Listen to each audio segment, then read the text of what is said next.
Alright, I just wanted to come on and give you my first impressions of Dragon Ball Fighter Z.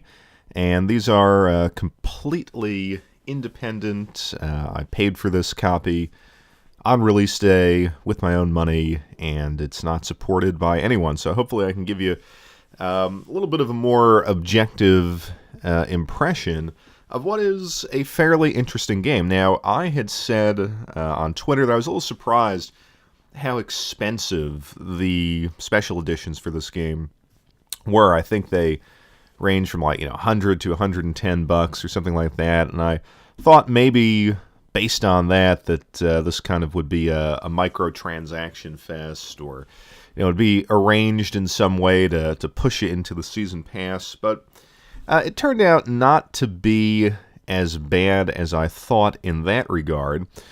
But I do have some reservations. However, I'm going to start off with the positives. And I think there's one absolutely impressive element of this game, and that is the anime-style graphics. Now, I am not a Dragon Ball Z fan. In fact, I could not tell you if I ever saw an episode, and if I did, it was maybe 15 years ago or more. So I have no connection with these characters, and yet everything about this game looks absolutely gorgeous. In fact, I would go so far as to say, at least in my experience, this is the best implementation of anime-style artwork that I've ever seen in a game.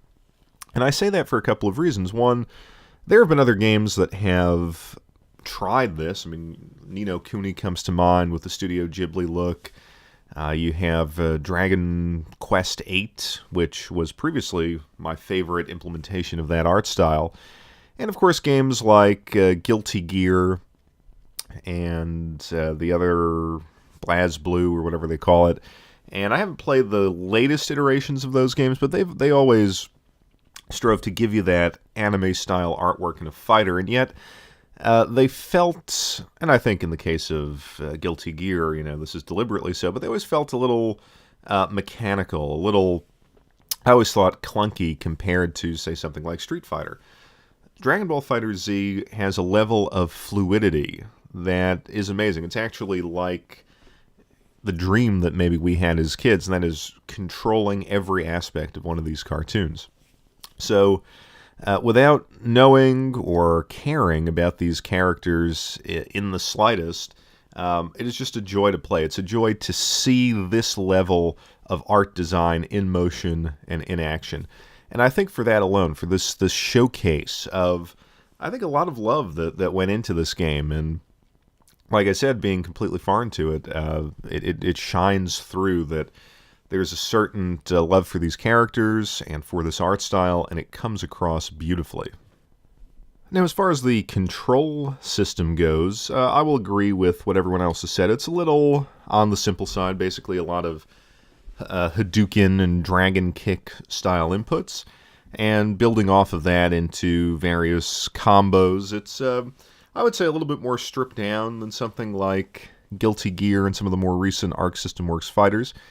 But to me, that's a good thing. I think a lot of modern fighters, particularly those specifically focused on the Japanese market, layer on all of these systems and gauges, and it just becomes overwhelming, I think, to pay attention to all these different aspects of a fight. I think this gives you, again, that beautiful fluid motion, but it makes it really easy to control. And yeah, there's some strategies that you certainly have to learn, I guess, if you want to be competitive online, how to string things together, the vanishing, side switching inputs, the tag attacks and things like that. But as far as picking it up and learning how to play it, it's actually fine, I would say. I think it's a step in the right direction. And really, there have been similar fighters that have kept things simple but enjoyable. A couple PlayStation 3 games come to mind: Aquapaza, Under Night, In Birth or Rebirth, or whatever the hell it was called. It was kind of a long title. I don't know if those were Arc System Works games, but they're examples of things with basic Street Fighter controls and nice art styles.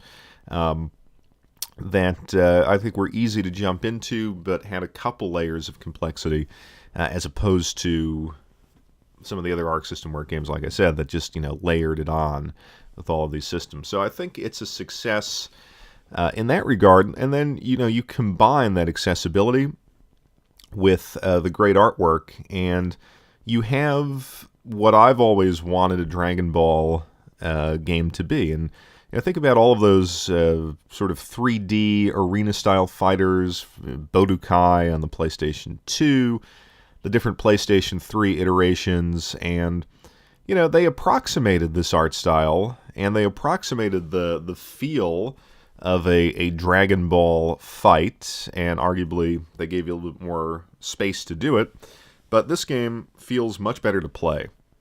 I always thought in the end that Namco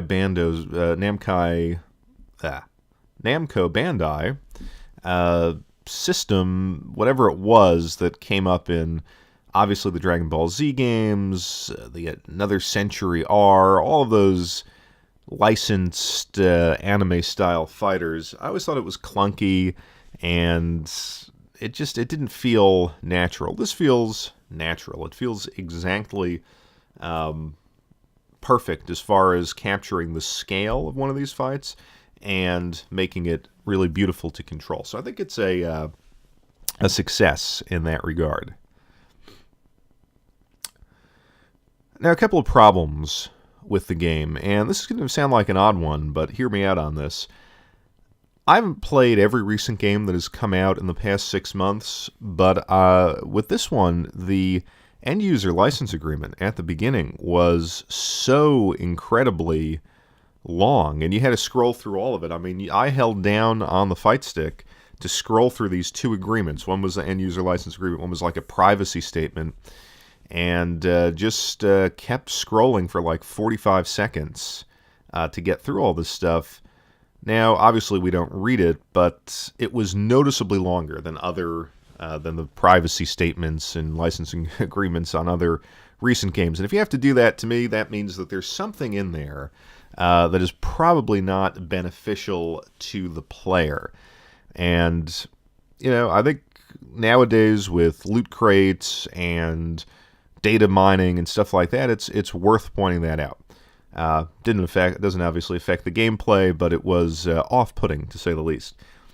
Another issue that I think is a little bit troubling is their online lobby system. To do anything in the game, you have to log on to a specific region's lobby. Then it brings you to a hub world, and I think the hub world is it's nicely executed, the little avatars, and it kind of looks like a Pokemon-style RPG as you go through the various modes. But I found, especially in the first weekend, that, let's say North America has 20 servers, each with a capacity of 64. They were almost all taken up, and I found that frequently, if I found one with 62 players or 63 players, I'd go into that, I'd play through a mode, I'd back out into the hub world, and it would say, oh, well, now it's full. So it kicked you all the way back out, and you had to find a different server or lobby, and I had to, sometimes scroll through the European servers, I had to scroll through the Japanese servers just to get on and play any mode. There were some maintenance issues, and you're forced into an offline mode, unlike Street Fighter V when it came out. If you couldn't get online, you could still play arcade, you could still play the story mode, and to my knowledge, your progress was saved, at least in those two modes. Now, as you know, I'm not an online player, and I've just never cared to play online. So for me, the single-player sort of offline experience was very important, and this is where I think the game falls a little flat. I will give it credit for the story mode, which, while I don't really have any reference points as to who these characters are, what they're doing, what the storyline is, and thus the nostalgia, perhaps, of the long cutscenes is lost on me.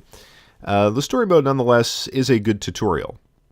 rather than clicking through pages and pages of moves, it puts you into a fight with some of these clone characters and says, hey, you're going to try a couple of blocks or a throw or something like that. Great.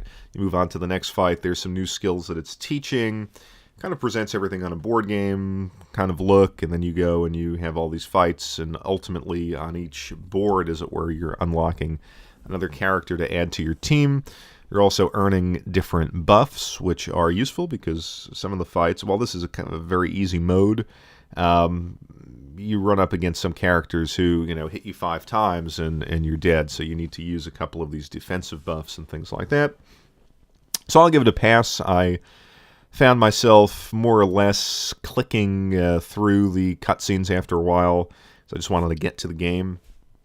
But as a tutorial, the story mode is fine. I haven't played through all 3 versions of it, but at least playing through the first version, I learned the game, I had some fun, so I would say I'm neutral on that because I'm not a fan. What I do have a problem with is the arcade mode. Now, the arcade mode, it's not a traditional arcade mode, and I don't know why these companies can't simply say, look, we're going to give you all the online infrastructure that a lot of our core fighting fan base needs. Wonderful. Do it. It doesn't appeal to me, but I think obviously that's the wave of the future, and I marvel at watching these online players and what they can do, and appreciate all of the practice that they put in. What I have a problem with is when that becomes exclusive focus and those of us who just want to play local multiplayer, offline stuff are kind of left in the lurch. And I think it does that with the arcade mode insofar as that you can't select a difficulty.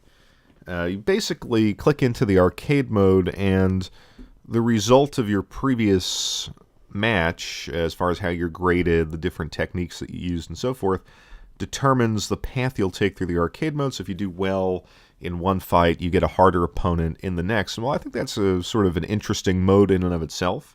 And of course, it's ranking you on a global leaderboard and so forth. The way I like to play Fighterz, especially when they first come out, is let me put it on easy and learn the characters, and then I find a couple of characters that I like, and then I go to medium and see if I can get a little bit better, and then my favorite 1 or 2 characters I'll take through the hard mode, and then maybe the characters that I'm not so good at, so I always would do with Zangief and Street Fighter or something like that. Not a good Zangief player, so I'll try to just put that on easy and relearn the moves and try to go as far as I can with these characters with whom I'm not terribly skilled. So let me do that. There's no reason why that could not have been included. And as a result, I kind of think that the content feels, in a certain sense, rationed. I think if you're a fighting fan, you want to play a game to fight.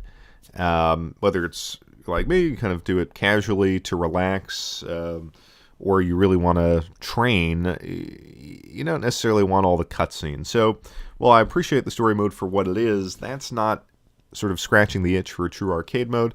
And then this adjusted difficulty arcade mode, while an interesting idea and certainly played through the different paths, it does get more challenging. Now, obviously, if you're a pro fighter, it's not all that challenging, but for someone like me who plays casually, it was the last fight before you got to the goal was challenging, and had to repeat a couple of them, especially early on. But in the end, I think it's one path is 3 fights, one path is 5, and one path is 8. So if you want to play these modes, you've got 5 fights, and then there's another hard one, a hard version of one of the paths. Let me play as many fights as I want. Let me have an arcade mode. Do what Killer Instinct does and give you that. I don't know what they call it, but, play until your eyes bleed, where you're always getting a new opponent. You don't have to click out. You don't have to back out into the menu to do things over again. And I thought, especially for Killer Instinct, that was just a great way to learn these players. So, I don't understand why these companies don't allow you to play the game at your own pace. at a rate and at a difficulty that's right for you. Um, Again, it's a personal choice. I also think they should have included a mode where you can just play one player and really kind of have that sort of tagging out, learn each player individually, have a path in the arcade mode for that. Maybe that's coming. I mean, these are all things that are easy to fix. Even Street Fighter V, 2 years on, eventually gave you an arcade mode. But I feel like unless I'm playing online, I'm kind of limited into, as to how I can enjoy this game. As far as some of the other things, there are microtransactions. To my knowledge, they are for gear that you can put on your avatar in the hub world. So for me, that's meaningless. I don't think that there's any characters to unlock with it. At the end, you have a game that is curiously kind of split in two directions. On the one hand, you have the love and the craft that has gone into it, and the mechanical execution, which is great. And then you have the kind of business model that the game has been forced into, where you can see a path, like they're pushing you into the online, the competitive stuff, and obviously they have 8-character DLC coming, so it's kind of, you don't know which direction it's going to take. So can I recommend this game? Absolutely. I think maybe not at full price, but I think at a $30 or $40 price point, in a couple months when it's on sale, it's worth checking out if you've ever had any affinity for the aesthetics of anime, because it's so well done and the fighting is so accessible that I think it's worth playing. Obviously, if you're in the online fighting community, I mean, you're probably a master at this already. But for the kind of the average player who enjoys fighting games but isn't caught up in the scene, I think this is a well-executed game, and I hope as it develops, it doesn't stray too much into the loot crate microtransaction, insane DLC direction, and stays with the passion and love that you can see in this initial execution.